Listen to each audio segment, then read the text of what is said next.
धन्यवाद देना चाहती हूँ और उनके चरणों में कोटि कोटि प्रणाम करती हूँ।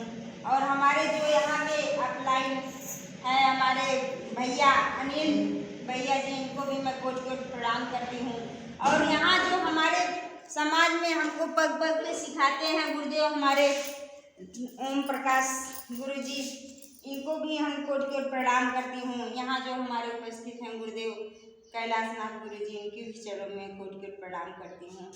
और जो हमारी लक्ष्मी माता और घनश्याम सर जी, उनके भी चरणों में कोटि कोटि प्रणाम करती हूँ। अभय राज गुरु जी की और केवला माता जी के चरणों में कोटि कोटि प्रणाम करती हूँ। और जो बनाए हैं इस प्लेटफार्म को दातो दात लियम सिंह, जिनके चरणों में कोटि कोटि प्रणाम करती हूँ। जो इंडिया में लाए हैं रत्ना मैम और प्रोफेसर सर के चरणों में मैं कोटि कोटि प्रणाम करती हूँ।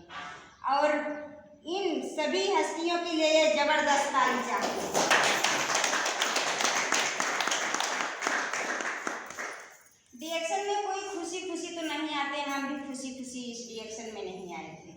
अपने ऊपर जब पड़ता है दुख तो किसी को याद नहीं रहता, हमको भी याद नहीं था। हम बचपन की स्नोफीलिया की बीमारी थी और इस दो बीमारी हमको बहुत ज़्यादा घेरी थी, एक स्नोफीलिया, एक दांत की मरीज़ी। जो दांत की मरीज़ी हम बहुत थे, हमको पता नहीं था दांत का इलाज कहाँ पे होगा, हम बहुत परेशान थे दांत से भी। और हम अपने ऊपर कभी रिसर्च नहीं किए कहीं।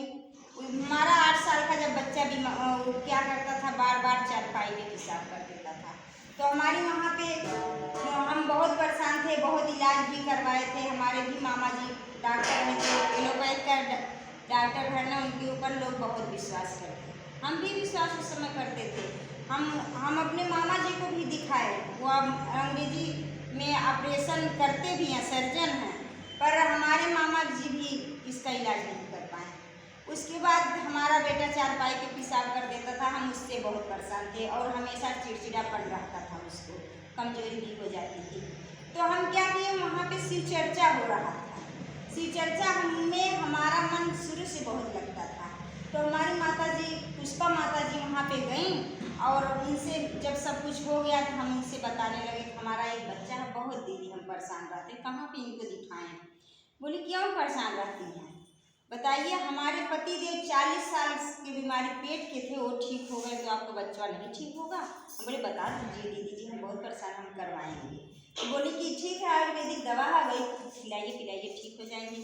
हमारे भैया जी वहाँ पे, हमारे जो माता जी सासू माँ वहाँ पे गईं और बताईं, तो उस समय हमारे भैया जी हमारा बहुत सपोर्ट किए कि हमारी सासू माँ पैसा तो दे के आई थी कम, यहाँ पे इकट्ठे पैसा लगता है ना, इसलिए वो घबरा गई।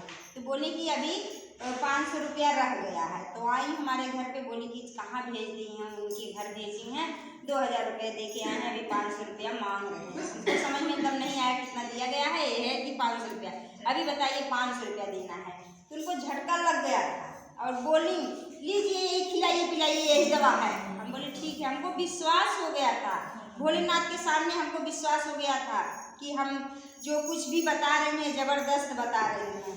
उस समय हम अंग्रेजी दवा पे थोड़ा कम विश्वास भी करते थे पहले से। तो क्या किया, हम खिलाए पिलाए। तो उस समय भैया जी हमारे गए तो बताए, देखिए रुक्मणी जी, हमको नहीं जानते थे, हमको पता नहीं था। तो क्या किए, बताए कि देखिए एक रेसिपी है, इसको आप पूरे परिवार को खिलाइए। हम भैया जी के सामने भी नहीं आते थे, बोले कि पूरे परिवार को इसको पिलाइए।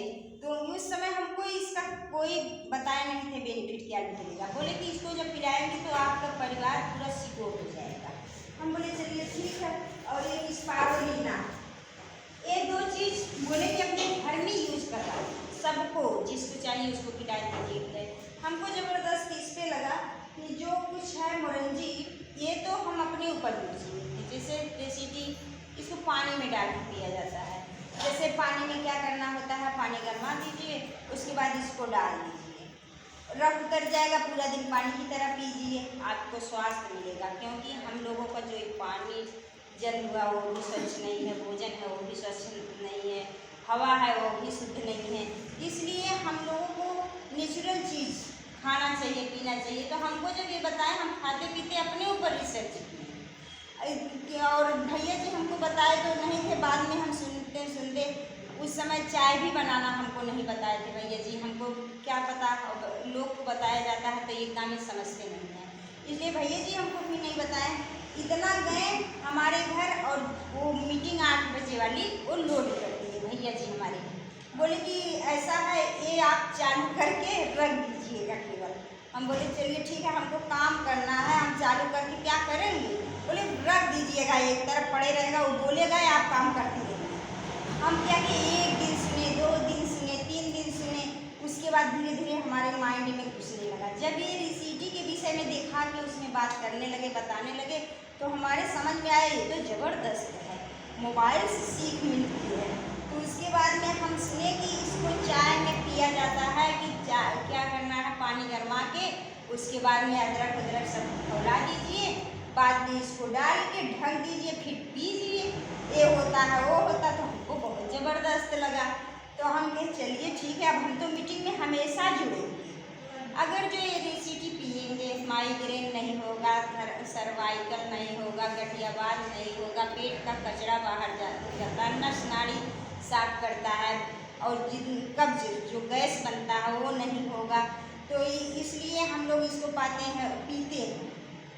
जैसे क्या किए कि हम लोग बहुत ज़बरदस्त रेसिटी पाइए, चाहे चाय में पीजिए चाहे पानी में पीजिए, हम निरोग रहेंगे ना। इसलिए हमको ये तो जमा, और हम खाते पीते हमारे पहले तो हम यही पीते रहे, और यही दो चीज़ खाते पीते हमारे पैर में दर्द होता था। तो हम जो अनपढ़ लोग हैं वो क्या कर सकते हैं, जिसको पेट में डाल के देखें, जो पढ़े लिखे हो नेट पे डाल के देखें। चाहे जैसे और डॉक्टर लोग हैं अपना इलाज खुद नहीं कर पाते हैं तो लोगों को क्या बताएं। डॉक्टर हैं तो उनको